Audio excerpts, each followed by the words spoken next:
Profesor Yavar es PhD, profesor asociado en la escuela.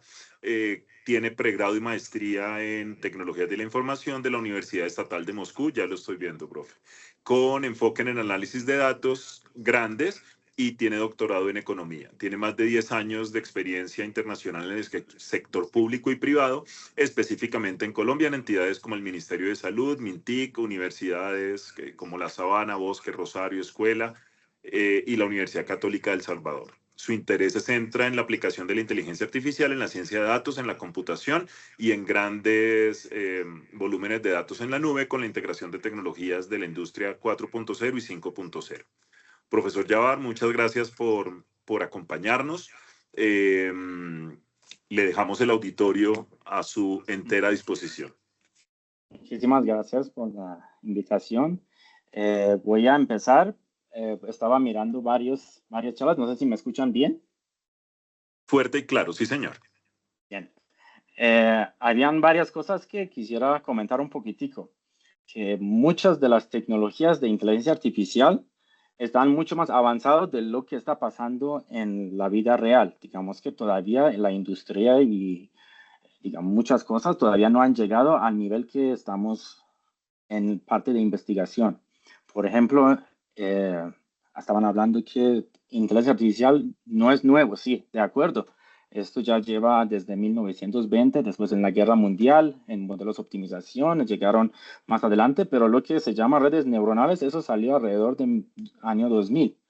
Y lo que viene de modelos reforzados, lo que estaban hablando los compañeros acerca de lo que, por ejemplo, primera vez que logramos a ganar un juego como AlphaGo, eso todo es nuevo. Modelos generativos son nuevos. 2014 salió y en 2018 salieron más de 11.500 artículos solo acerca de este tema que se llama GANs, redes neuronales generativos adversarios, por ejemplo. Eso es una área muy activa y, bueno, hay que saber que necesitamos varios soldados, unos que van aplicando esas tecnologías y otros que necesitan estar en la parte de aprender, la parte de ingeniería. Algo que yo siempre utilizo en mis clases porque hay una confusión siempre, puede ayudar a entender un poquitico lo que estoy diciendo. Miramos que tenemos un carro. El carro, las personas que tienen relación con carro, uno puede ser conductor, uno puede ser mecánico y uno puede ser ingeniero. Nosotros debemos tomar decisión que en todas las partes necesitamos personas que sean activos. Entonces, un mecánico, por ejemplo, no conoce cómo crear una máquina, cómo crear partes de la máquina. Poco que conoce del metal, la parte de metálica, que viene todas las mezclas de metales, etcétera, diseños, pero sabe cómo manejarlo, sabe cómo cambiar una parte y va funcionando. Y el conductor sabe cómo manejar el carro. En este momento es muy bueno para las personas que apenas están entrando, utilizan las librerías hechas por los demás para que aprendan cómo esta tecnología está funcionando.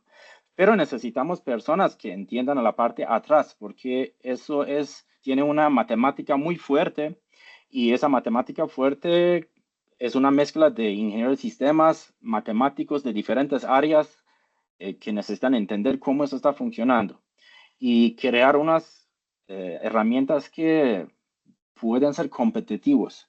Porque utilizar los carros, por ejemplo, si yo compro un carro japonés y soy el conductor de ese carro, eso no tiene mucho beneficio en comparación con la empresa que lo está haciendo. ¿Sí? Digamos que en estadística, no más del 90% de los avances de implementación y creación de tecnologías de inteligencia artificial está hecho en Norteamérica, Europa, en China. La contribución de Medio Oriente, África y Sudamérica no supera de 1%. Entonces debemos saber un poquitico dónde estamos y en qué área necesitamos enfocarnos para poder llegar a contribuir y poder monetizar esas tecnologías, no solo poner una librería, aplicarlo y sacar un producto, ayudar a un poco de la gente, pero uno no entiende qué está haciendo, eso no trae un valor profundo. Eso es algo que como yo sé Windows 95, pasó año 95, 2000, ya Windows 95 ya no sirve. En 2010 ya no sirve las versiones. Lo que queda es ciencia. Ciencia tiene una forma acumulativa que queda, no se pierde. Todos esos algoritmos que ahora estamos mezclando vienen de 1950, 1920. Esas son cosas que son fundamentales que yo recomiendo que no solo, ¿cómo se llama? Quédense ahí en la parte de ser conductor, sino también como ingeniero para producir esas librerías. Por ejemplo, vamos a hacer una red neuronal artificial sencillo desde cero en Python. Ahí ya viene para entender cómo es este backpropagation. Varios hablaron backpropagation y bueno, es interesante entender cómo eso está funcionando. No es así de fácil como se ve. Eso es otra cosa que quería comentar. Y algoritmos que son fuertes como ChatGPT son mezclas de varios algoritmos, no viene solo un algoritmo. Por eso es importante entender cómo son esos agentes que utilizan diferentes representaciones del conocimiento para poder, digamos que crear lo que tenemos como un chat. Y bueno, eso tiene mucha tecnología atrás que podemos hablar. Por ejemplo, necesitan datos. Para los datos, compraron un poco de librerías, un poco de bibliotecas, como un poco de datos, como datasets, y hicieron unos algoritmos que, por ejemplo, saca lo que están hablando en los videos de YouTube como un texto para alimentar a esos algoritmos para que puedan tener mejor desempeño.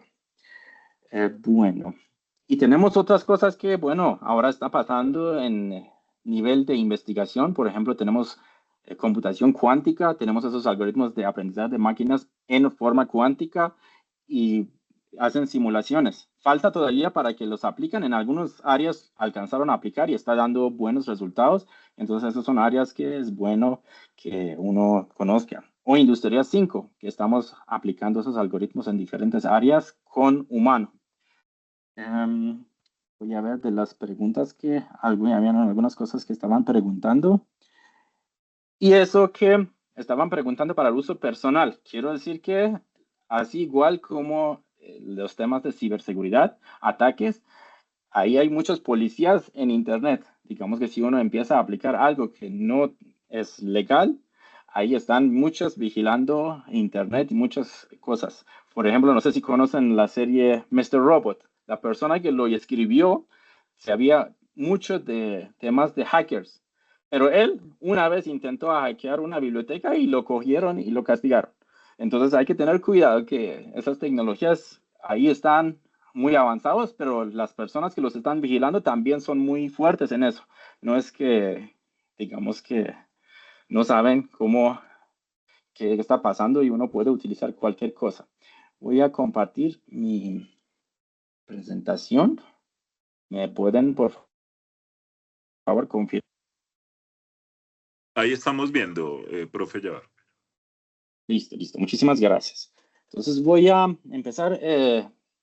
Muchos hablaron de inteligencia artificial. Yo voy a utilizar un poquitico lo que es más temática que tiene que ver con los datos, porque la mayoría de tiempo que, por ejemplo, un científico de datos gasta es 80% en manejo de los datos. ¿Cuál es el problema? ¿Cuáles son los requerimientos? ¿Cuál es la parte de preprocesamiento de los datos? Lo que tiene que ver con gestión de datos, gobernanza, etcétera.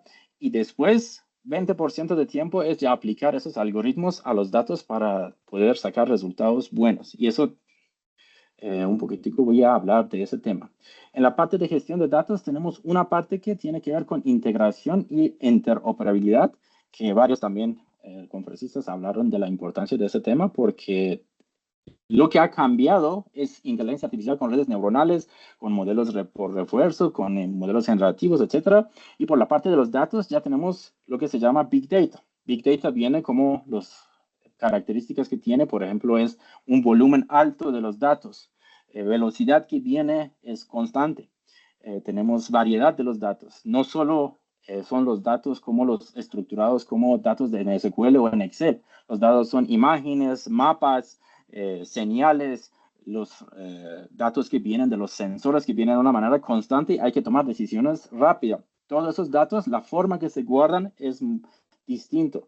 La aplicación, digamos que los algoritmos de Machine Learning que aplican también son diferentes. Entonces voy un poquitico hablando de esos temas. Yo trabajé en el Ministerio de Salud y por lo que Colombia hace parte de los países de OCDE y está supervisado por Organización Mundial de Salud, todo el tiempo miran cómo es el estado de salud en general en Colombia. Y descubrieron que hay un problema grande en cáncer de mama que está creciendo con una velocidad alta. Yo voy a mostrar un ejemplo para que vean en dónde estamos en este momento en términos de cómo madurez en los datos, en cómo estamos funcionando, qué uno necesita de un proyecto, cómo son los datos, porque uno va y toma un curso de Machine Learning, entonces le dan una librería, dataset que es purificado, es muy chiquito, cabe en un Excel sencillo y uno aplica unos algoritmos y se pone feliz. Y apenas que uno entra en el mundo real, ve que los datos vienen mínimo 2, 4 terabytes. Tranquilamente ya un Excel no abre para nada, un algoritmo que uno puede aplicar se puede demorar tranquilamente una semana, un mes con un computador que vale más de $15,000. Ahí voy hablando un poquitico de lo que, como una experiencia para que vean qué cosas, qué problemas que tenemos con los datos y qué está pasando. Listo. Entonces, de proyectos de ciencia de datos empiezan con qué es definición y descripción de un problema, definición de las fuentes de los datos, requerimientos, porque queremos solucionar un problema. Hacemos un proceso como lo de científico, se llama ciencia de datos, científico. Viene problema, requerimientos, ¿cómo hago para poder solucionar esto? Recibo los datos, limpio los datos, hago un análisis descriptivo. Después de todo esto, empieza la parte que es ya aplicación de los algoritmos más sofisticados para poder ver, por ejemplo, un modelo predictivo o modelos más sofisticados. Y todavía muchas empresas no han llegado a tener datos más complicados. Tenemos datos muy, como lo que llaman datos estructurados. Y muchas veces todavía tenemos esa cultura que no entendemos esa palabra que dice derivado de los datos. Eso significa que no vamos a crear un modelo, no vamos a tener una presuposición de lo que los datos nos van a decir, sino vamos a aplicar unos algoritmos a los datos y esos algoritmos nos van a dar los patrones. Eso es muy diferente, esos son dos formas distintas. Lo que hacían anteriormente los estadísticos tenía que ver mucho con la forma primera, pero ahora con los datos grandes y lo que es ciencia de datos, inteligencia artificial, estamos cambiando esa forma de uso porque, bueno, muchas restricciones. Vamos a ver entonces el problema que es. Tenemos cáncer de mama, entonces muchas mujeres en Colombia están sufriendo de cáncer de mama en unas etapas muy avanzadas y eso causa mucho daño para el sistema de la salud y también para las familias porque, bueno, el papel que juega una mujer en una familia es central y todo depende de los niños, la familia, mejor dicho, todo es un desgaste muy grande para el país si no podemos solucionar este problema. Entonces necesitamos saber cuál es el estado actual de cáncer en el país. ¿Cuáles son las variables más importantes? ¿Cuántas personas mueren cada año, sufren de esa enfermedad? ¿Y cómo hacemos para que las personas puedan sobrevivir o vivir mucho más tiempo sin sufrir, digamos que con una detección temprana de cáncer? Y los algoritmos que estuvimos hablando ahora, muchos son algoritmos de predicción. Por ejemplo, tenemos unos datos, con esos datos hacemos un modelo que puede predecir que una persona va a tener cáncer, pero eso no da un plan de intervención. Normalmente los gobiernos necesitan intervenir, hacer algo para que cambie. Para eso tenemos otros tipos de algoritmos, otra forma de análisis, que todo eso se complica como la forma que tenemos los datos. Vamos a un poco enfocarnos más. Por ejemplo, tenemos los factores de riesgo. Quiere decir que, por ejemplo, si una persona fuma, si toma alcohol, si tiene problemas, ya unas cosas que genéticamente, por ejemplo, tiene, es más, eh, el cuerpo está para tener cáncer y una cantidad de factores de riesgo. Necesitamos a poder medir todo esto y poder accederlos para poder alimentar esos datos a los modelos. Ahí viene, por ejemplo, personas que no siempre van al médico. O cuando van, el médico no manda a hacer esto. O tenemos los datos que son antiguos, porque la persona hace 3 años que hizo un análisis de sangre y no sabemos hoy en día qué le está pasando o qué tiene. O dieta, por ejemplo, no tenemos acceso a lo que una persona come o cómo está en ese sentido. Entonces necesita una cantidad de los datos. Siguiente paso, rutas de atención. El gobierno, el Ministerio de Salud, tiene unos estándares cómo hay que atender a los pacientes. Y esos tienen unas duraciones. Por ejemplo, primera vez una persona se acerca, sale una sospecha que puede tener cáncer. Lo mandan para hacer unas pruebas. Vuelve con esas pruebas, después le dicen, mire, debes hacer otras cosas. Eso viene como un árbol de las acciones que hay que hacer, un grafo muy grande. Y si esos tiempos son muy largos, la probabilidad que una persona acabe con un cáncer avanzado se incrementa en una, digamos, cantidad significativa. Tenemos datos geográficos para saber, bueno, cada persona, cada ciudadano, dónde está, cómo está. Tenemos análisis que hacen como imágenes que toman, por ejemplo, del cuerpo, la forma, atención, en qué etapas que están. Fuera de todo eso, viene la parte que son factores financieros y el acceso, porque el acceso muchas veces, los algoritmos que hablamos ahora hoy en día, todos aplican para las ciudades grandes, las empresas muy grandes y no aplican para las personas que viven en sitios remotos. Y tenemos un país muy grande donde tenemos muchos sitios remotos. Y eso se dificulta, digamos, que el tema que hablamos de hoy en día de igualdad, qué tanto las personas tienen acceso, cuánto costaría para que traer una persona de un sitio remoto, por ejemplo en el Baupés, traerlo acá en Bogotá para que le hagan una operación o a que hagan una, ¿cómo se llama? Una imagen, sacan una imagen para ver que si tiene cáncer o no, un análisis que le va a decir esto. Esos son solo unas pocas fuentes de datos que uno necesita para poder decir algo de ese tema. Entonces, bueno, necesitamos saber qué datos existen, porque podemos armar el modelo más bello, pero si no tenemos los datos, ¿qué vamos a hacer? Entonces, ¿qué obstáculos existen para acceder a los datos? Muchas veces hablaron en los temas anteriores de democratización de los datos. Ahora vamos a ver de qué se trata. Frecuencia y calidad de los datos, porque si los datos son antiguos, el resultado que tenemos no es, puede ser que no coincide con lo que está pasando hoy en día y calidad de los datos que estamos recogiendo, eso puede impactar el resultado. Hay un dicho que dicen GIGO, garbage in, garbage out. Basura adentro, basura afuera. Es como una fábrica que estamos haciendo salchichas. Si entra allá, ¿cómo se llama? Basura entre las salchichas. Salchicha que sale es muy de mala calidad. Es lo mismo, los algoritmos pueden ser perfectos, pero si los datos no tienen la calidad, no podemos sacar un modelo bueno. Aquí pueden observar que tenemos muchas entidades que están reportando resultados que tienen de los pacientes al Ministerio de Salud. Ahora voy a mostrar más.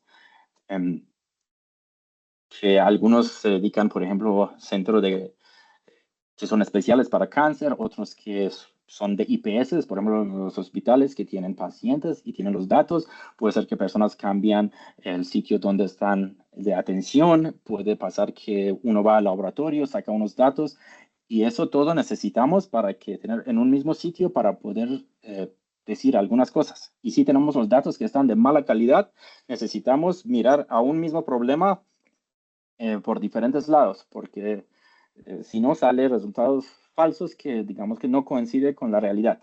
Aquí pueden mirar un poco de diferentes, como dice, tableros de control de atención primaria en salud. Todos esos datos vienen a una entidad que se llama OTIC, que es Oficina de Tecnología y Comunicación, que los datos los tienen, ellos son los dueños de esos datos. Y para que uno pueda utilizar esos datos, ellos van anonimizando los datos en una manera muy agresiva. Eso quiere decir que si me dan dos bases de datos, están anonimizados. Yo no puedo saber que la persona que vive en tal área es el mismo que está en otra base de datos. Y eso complica mucho para poder conectar los puntos para saber qué está pasando de verdad. Algunos de las organizaciones que trabajan, que no hacen parte del Ministerio de Salud, pero recogen datos. Por ejemplo, cuenta de alto costo, ellos recogen los datos en IPS y arman su equipo allá, hacen un análisis, lo publican y los datos en una forma cruda lo entregan a OTIC. Tenemos el Instituto Nacional de Cancerología. Cada de ellos tienen un enfoque muy distinto, tienen sus metas, sus retos y lo que logran hacer es completamente, digamos que no es compatible con lo que sale de otro lado. Cuando todo eso viene en un sitio central, es muy difícil a poder, digamos que, sacar un resultado eh, que uno podría decir que es significativo, coincide con lo que pasa en el mundo real. Tenemos algo que se llama las RIAs, Rutas Integrales de Atención en Salud. Como pueden mirar, viene un grafo así, todos los pasos que desde primera vez que uno se acerca a un médico, le dice, usted está sospechoso, por ejemplo, cáncer, va, le dan unos análisis de sangre, va, después vuelve, si está diagnosticado, por ejemplo, en tal nivel, entonces le ponen a hacer otros análisis, otros tratamientos, esos tratamientos vienen en etapas, fases, como pueden mirar. No es algo sencillo que ponemos en una red neuronal o un árbol de toma de decisiones y ahí sale. Si mezclamos todo que hasta ahora les he comentado, pueden observar que no es algo sencillo. Necesita mucho conocimiento para poder trabajar con esto. Acá lo tengo un poco más cerca para poder ver, pero está en la parte de CISPRO, que uno puede buscar por rutas de integral de atención y ahí ya sale el archivo que pueden descargar. Digamos que nosotros hicimos estas solicitudes, nos demoramos 3 meses y no nos daban los diccionarios de los datos. Entonces es muy difícil a poder saber que exactamente esos datos qué significan, porque ese punto de vista de un ingeniero de sistemas es muy diferente del punto de vista de médico. Y estamos trabajando con los humanos. Eso quiere decir que tienen opiniones. Puede ser que un médico escriba una cosa y otro médico otra. Y para poder conectar esos dos, eso se vuelve un problema grande. Acá pueden mirar, por ejemplo, los datos que ya son estructurados, que se pueden conectar. Y en esos datos no encontrábamos muchas cosas que coincidan. Lleno de errores, lleno de problemas. Ahora voy a mostrar algunas cosas. Entonces, esa imagen puede mostrar cómo son los datos que uno ve, como en un Excel y aplica algunos algoritmos y datos reales. O los clientes dicen, mira, los datos son así de lindos y uno cuando va a ver que todo está así revuelto que no se puede utilizar muchas cosas, hay que imputar y si uno imputa muchos datos puede ser que va a discriminar una parte de población que necesita responder. Eso es, por ejemplo, los datos de cuenta de alto de costos. La parte amarilla son los datos faltantes. Aquí podemos mirar otro en porcentaje, lo mismo, los datos faltantes. Eso significa que si datos faltan, no podemos concluir nada. Digamos que nos toca eliminar una parte grande de esos, limitarlos bastante para poder hacer alguna conclusión. Y lo ponen esos datos en cualquier algoritmo, les va a dar resultado. Puede ser que sale 98% que sale la predicción, pero eso no significa nada. Eso es como que no coincide con lo que está pasando en la vida real. Podemos mirar que los datos, por ejemplo, de esta base de datos, la mayoría viene de Bogotá y las 3 ciudades grandes, Antioquia y Valle del Cauca. El resto del país casi que no tiene recolección de los datos. Entonces, ¿cómo uno puede aplicar este algoritmo en la parte que hablé de intervención en práctica? Aquí viene el problema. Una cosa que hacen, por ejemplo, en Cali existe un centro que son muy juiciosos en recolección de los datos y siguen todos los requisitos, etc. Cuando salen esos resultados, lo cogen, hacen análisis y lo aplican para todo el país. Eso, ¿cómo se llama? Tiene muchos problemas de sesgo y puede ser que no coincide alguna que aplicamos en Bogotá, en el Baupés, en otras partes, Bichada, no sé, Guaviare y otros lados que si ustedes han viajado pueden conocer que el país es muy grande, tiene muchas comunidades, tenemos personas que son de indígenas, personas de diferentes categorías y eso no todo es igual. Uno no puede aplicar un medicamento a todos. Y los datos, como pueden mirar, tienen unas cosas raras. Por ejemplo, analizamos los datos y miramos que la fecha de sospecha hasta 2015 sube y después reduce. Y por otros lados, sabemos que eso no es verdad, pero los datos están mostrando eso. ¿Eso qué significa? Que esa base de datos que tenemos tiene algunas fallas que hay que descubrir. Uno gasta meses, a veces años, para descubrir qué está pasando, que es una cosa que si uno de una vez aplica las reglas correctas de gestión de datos, eso no va a pasar. Ahora vamos a hablar de interoperabilidad. Van a ver que existen algunos esquemas, algunas cosas que permiten que uno no llegue a tener datos que no coinciden. Después juntarlos es difícil. Integración de esos datos casi que no se da. Y al final, por pocos datos que tenemos, no podemos hacer ninguna conclusión. Aquí viene Otros temas que, por ejemplo, diferentes tipos de tumor maligno con sus códigos que viene acá en la parte que dice C500, etcétera. Podemos mirar que los datos que tenemos acá, la mayoría son de solo una forma. El resto no, casi que no hay. En los diccionarios de los datos, por ejemplo, para una pregunta que es grupo poblacional, aquí viene la respuesta que salió de esta encuesta, 71 es la mayoría. Y cuando miramos en el diccionario, ese 61 no existe. Entonces tenemos ese tipo de problemas con los datos. Y cuando uno quiere aplicar, no solo es que vamos a poner todo en forma de unos vectores, alimentamos a un algoritmo y sale el resultado.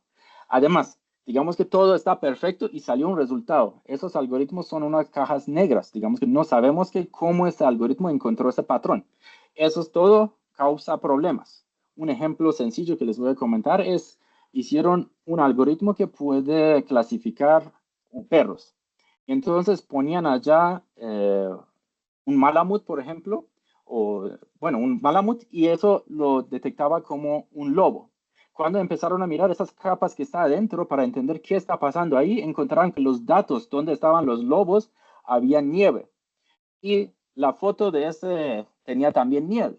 Entonces el algoritmo tomó ese patrón como principal y detectó que eso es un lobo. Y muchas cosas de ese estilo pueden pasar que uno debe tener mucha, digamos que cuidado con lo que está haciendo si no salen problemas. Lo que les estaba comentando, factores de riesgo, aquí más o menos las hormonas, obesidad, temas de mutaciones de género, embarazo después de 75, mujeres mayores de 45, y eso todo tiene unas rutas distintas, porque hay diferentes etapas en la vida que hormonas, hay cambios hormonales fuertes y eso hace cambios. Entonces no es así que vamos a poner todo en un modelo. Por eso que hay que tener cuidado. Fuera de esto, hay muchos datos que casi que nunca utilizamos. Por ejemplo, ahora están sacando muchos artículos que ya están utilizando esas imágenes para detección de cáncer como una forma con anticipación. Pero si las mujeres, muchos no hacen esto, ¿cómo vamos a saber? O si lo hacen, ¿y cómo vamos a juntar los resultados de esto con otros? Ahí viene mucho problema que uno puede detectar para esto. Acá pueden mirar las etapas de cáncer de mama, que empieza de lo que es como cero. Si lo detectan en cero, uno puede vivir muchos años y no pasa nada. Si va a uno o dos, ahí ya empieza tratamientos que uno necesita hacer, como quimioterapia y radiaciones para que uno pueda tener, ¿cómo se llama? O operación, dependiendo de en qué etapa que está. Y todo eso tiene sus complicaciones. No es así sencillo que tiene o no tiene. Ahí es que son conceptos complicados. Con ese ejemplo les quería mostrar que en la vida real tenemos unos problemas muy complicados que hay que tener en cuenta. Hay que saber mucho cómo esos datos, qué significa y no solo poner cosas en un modelo y ya ver qué es. Empezamos con lo que es como la conferencia gestión de los datos primero. En gestión de datos tenemos un modelo que se llama DAMA, Data Management, y en esa parte, una parte de eso corresponde a integración de los datos y interoperabilidad. Como pueden observar, hablamos de calidad de los datos, hay modelación de los datos, cómo es estructura que estamos recogiendo los datos y muchos temas que están ya fuera de alcance y todo eso puede impactar lo que se llama madurez. Si no tenemos una madurez para una empresa, no podemos hacer ciencia de datos. Madurez, ¿qué significa? Tenemos varios temas de madurez. Uno es madurez digital. Eso significa que tanto la organización tiene la capacidad de recolección de los datos con una buena calidad, con una frecuencia correcta, para que todos tengan acceso, entre otros.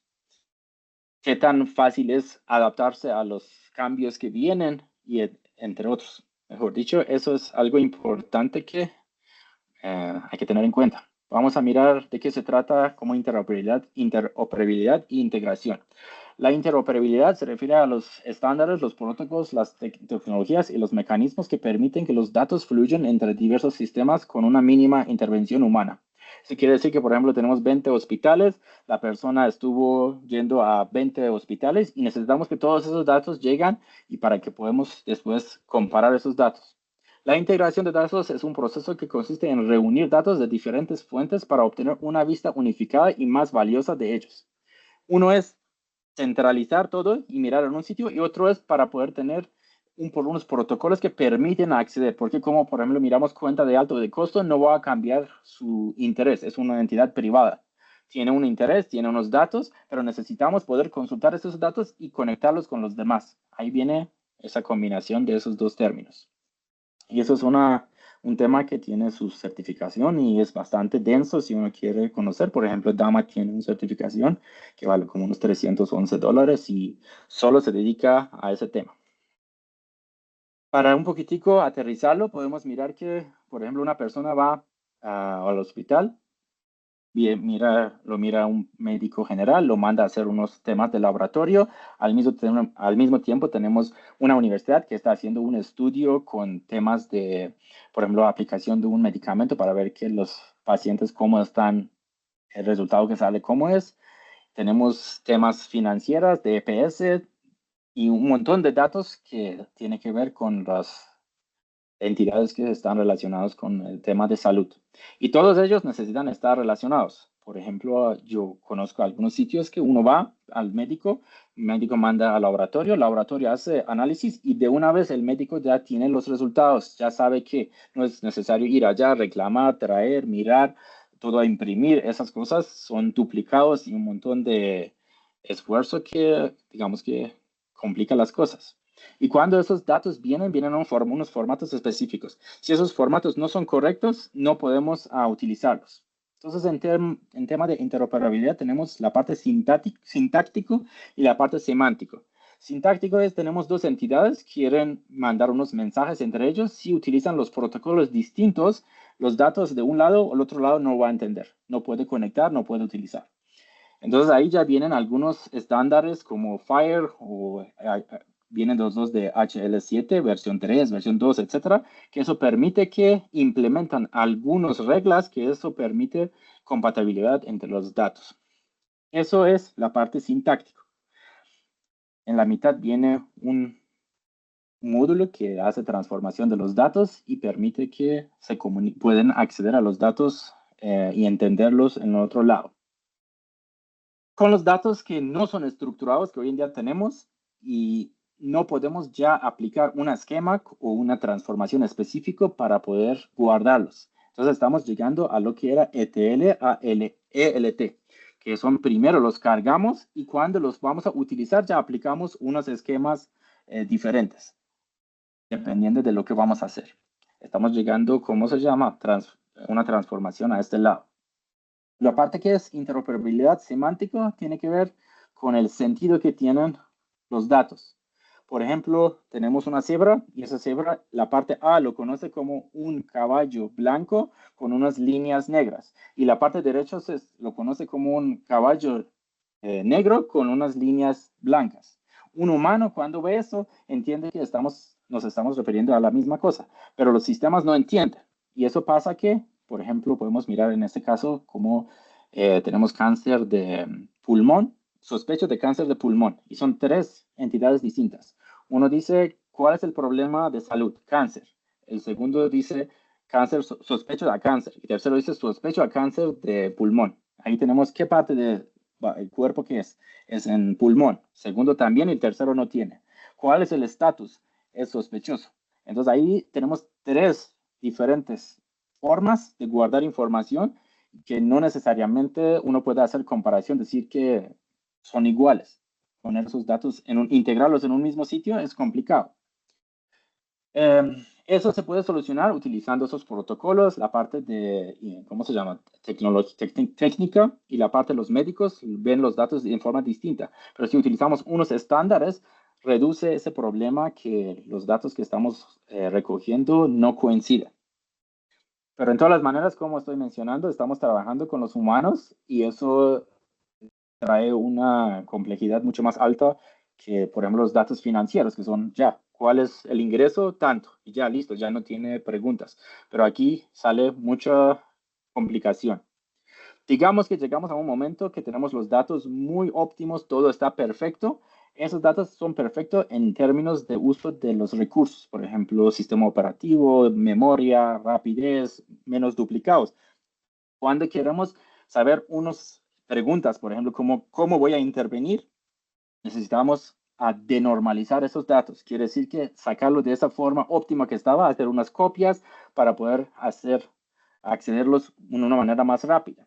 Y eso hace que es como un dilema, que por un lado estamos guardando un óptimo, por otro lado cuando queremos utilizar necesitamos hacerlos como una forma no óptima.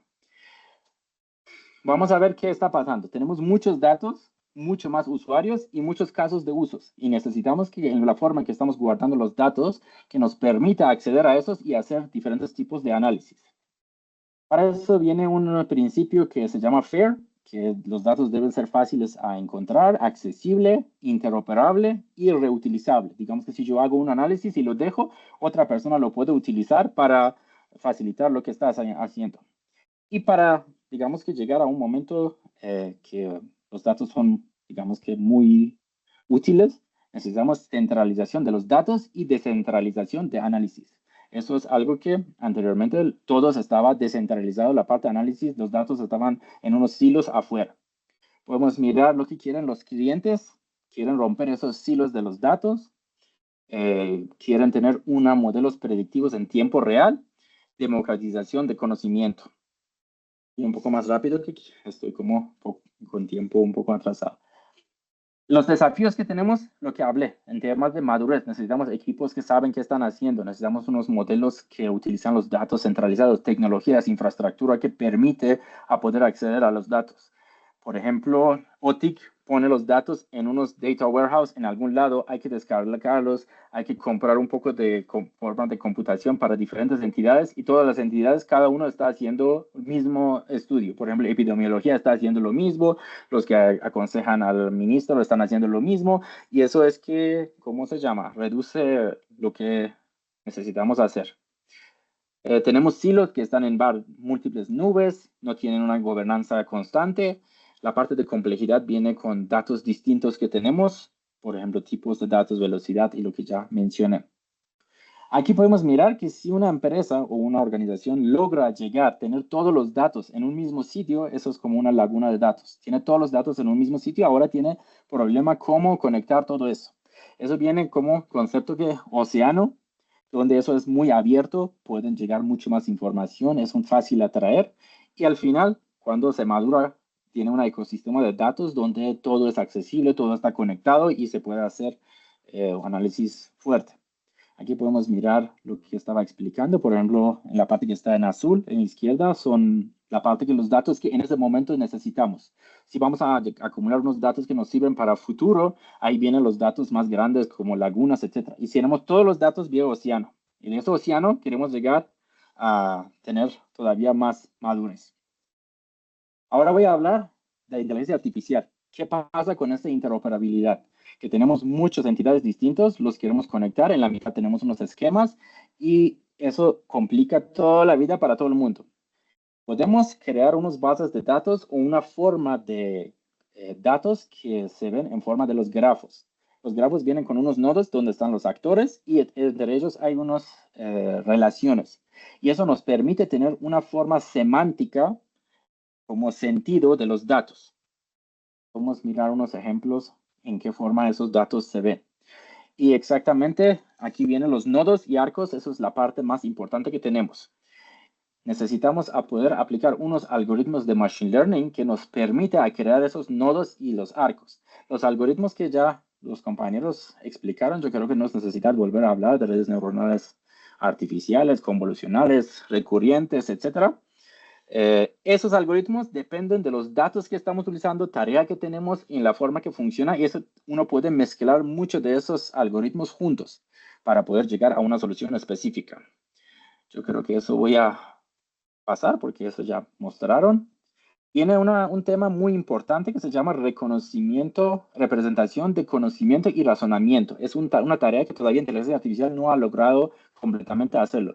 Quiere decir que yo tengo un texto, un libro, lo lee a inteligencia artificial y necesita crear un mapa de conocimiento. Y queremos que crea un conocimiento nuevo. Entonces necesita crear todas las relaciones que existen, poner todos los parámetros importantes y construir unos arcos nuevos donde sale información nuevo útil. Esa construcción lo llaman ontología. ¿Cómo vamos a organizar esos nodos y esa información que tenemos? Entonces, en los grafos, uno puede utilizar esa estructura que existe para la clasificación de los nodos, predicción de los arcos, clasificar grafos de diferentes tipos, hacer agrupamiento, y puede utilizarlo para generación de los grafos o mirar durante un tiempo qué ha pasado con la evolución de los cambios que pasaron en ese grafo. Eso se llama Graph Neural Networks. Utilizan redes neuronales para tareas de grafo. Ahí, como les mencioné, tienen tres partes importantes: nodos, arcos y grafos, que podemos hacer predicción. Y voy a decir cómo eso se conecta con lo que tenemos. Aquí voy a mencionar rápidamente unos algoritmos. Por ejemplo, tenemos unos nodos que conocemos y algunos que no conocemos. Necesitamos hacer predicción a qué grupo pertenece, clasificarlos. Y ahí vienen varios algoritmos que miran cuáles son los vecinos, qué está pasando, a qué grupo pertenece y clasificarlos o agruparlos. Viene la parte de los arcos. Aquí vienen algunas relaciones. Necesitamos predecir qué pasa en esos arcos, qué relación acá nos falta. Ahí también viene una cantidad de los algoritmos que nos permiten hacer eso. Y una parte que son de predicción de grafos, que es ya muy fuera de alcance. Lo que pasa es, tenemos un grafo y en ese grafo podemos sacar una representación de las características. Y con eso ya podemos jugar. Ahora voy a mostrar cómo eso se aplica en práctica. Eso es una implementación, un modelo de implementación, ejemplo, cómo se puede tener datos iniciales, guardarlos en unas bases de datos que permiten guardarlo en forma de grafos y aplicar algoritmos de machine learning sobre ellos. Dos casos de usos que voy hablando rápido ya. Uno que es, por ejemplo, la parte de medicina. Ya hablamos de dos algoritmos de FHIR, de los protocolos de comunicación, y vienen los datos. Algunos de ellos faltan algunos datos y queremos juntar eso. Utilizamos una ontología para saber cómo hay que construir esa relación. Lo construimos en forma de grafo y podemos hacer una forma de interoperabilidad con inteligencia artificial. En pocas palabras, inteligencia artificial mira los datos que vienen de un lado, crea un grafo y con ese grafo entiende cómo hay que mapear los datos a otro sistema. Y eso hace que esa conexión se hace en una manera exitosa. Y el otro, eso ya lo comenté más o menos. El otro tiene que ver con tema de BIM, que son Building Information Model. Esas son unas herramientas que utilizan los ingenieros civiles para construir hacer un modelo de un apartamento. Por ejemplo, necesitamos poner un plan. Ese plan hay que comprar todo lo que necesita uno, material prima. Todo eso está conectado en un mismo sistema en nube. Y por otro lado, viene el arquitecto, pone el plan, viene la persona que pone tuberías, viene la persona que pone la parte de electroenergía y todo esto. Y existen de esos modelos muchos, donde uno puede hacer análisis de tierra, de suelo, análisis de sísmico, etc.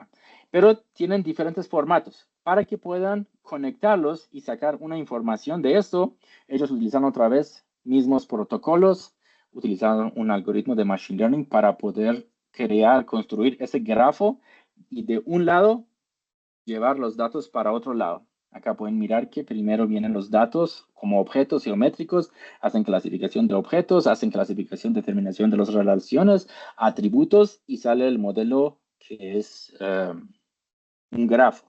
Y ese grafo permite para que uno pueda hacer traducción. Yo voy ya rápido que ya el tiempo ya se acabó. Aquí pueden mirar lo que estoy hablando.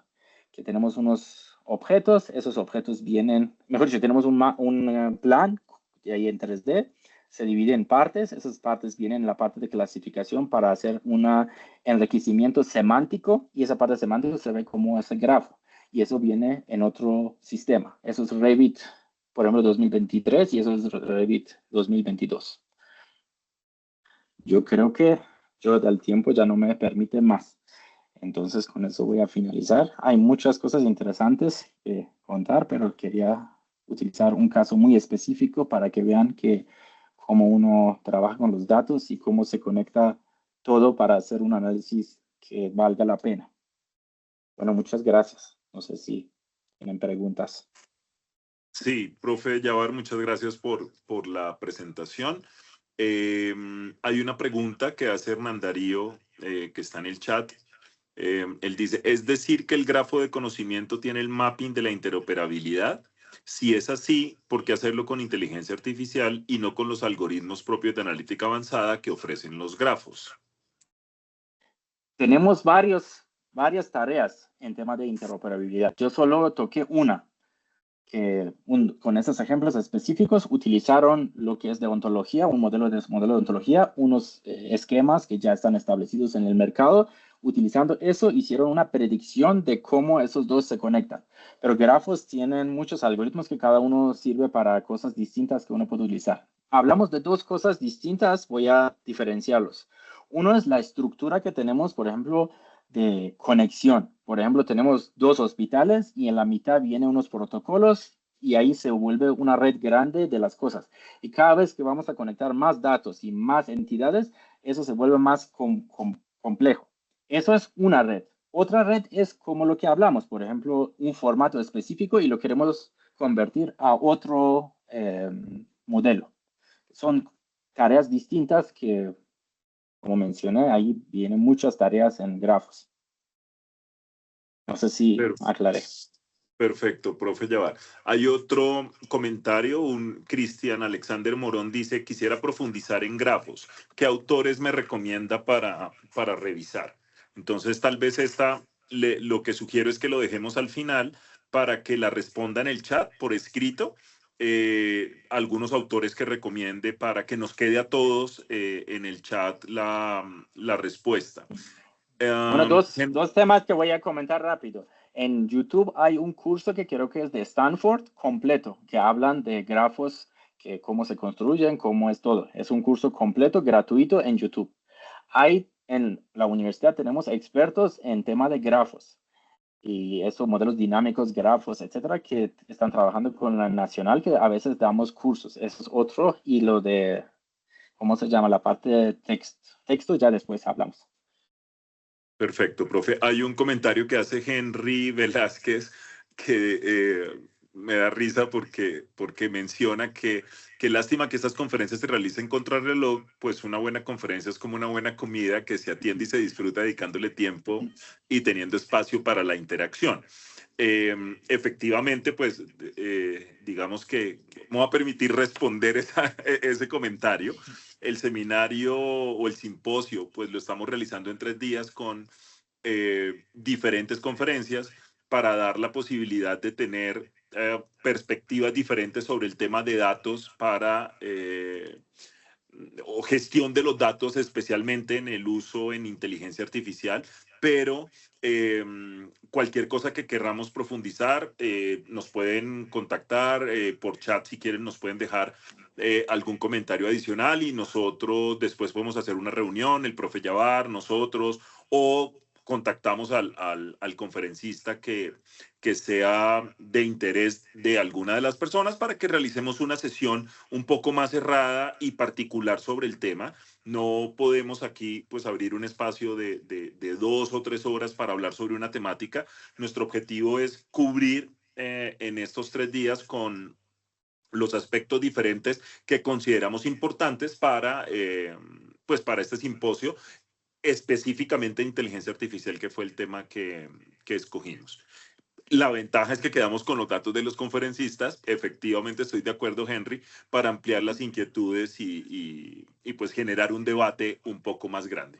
Hernán Darío responde que quedó claro que definitivamente los grafos están aportando y pues hace otro comentario adicional para que lo revisemos. Yo creo que en aras de respetar el tiempo, habíamos prometido conferencias de máximo 45 minutos con el tiempo de preguntas y de intervención. Profesor Yavar, muchísimas gracias por habernos apoyado en el cierre de esta jornada. Queríamos tener como el punto de vista académico de un tema importante para nosotros, que es en gestión de datos, que es el de aprendizaje con grafos, o utilización de grafos para la integración y para la interoperabilidad. Entonces, cualquier tema, cualquier inquietud que quieran dejarnos por el chat, nosotros nos quedamos respondiéndola. Agradezco a todas las personas que nos acompañaron a lo largo de la jornada y los invito para que nos acompañen mañana. La profesora Vicky Ospina puso el enlace para la agenda del segundo día, está en un comentario que ella pone a las 7:04.